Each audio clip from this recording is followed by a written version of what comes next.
After nearly a week of shooting Trump in both feet, Rudy Giuliani used an appearance on Sundays this week to get started on Trump's kneecaps. Giuliani continued his disastrous representation by repeatedly confirming that Trump makes hush money payments all the time. Host George Stephanopoulos asked why Trump and Cohen wouldn't have made the payment earlier if it had nothing to do with the 2016 campaign. While trying to answer that question, Giuliani mentioned that Cohen had a long history of doing that she and Avenatti and the other lawyers don't have anything to do with.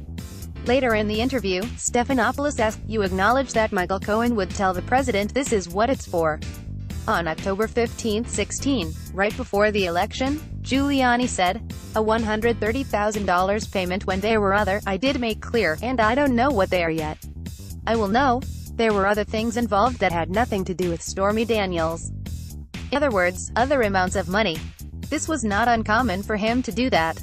"If I were him and I were the president's lawyer and I had done this in the past and it had worked out in the past," Giuliani said, "I would not go to him and bother him 2 weeks before the election with this thing."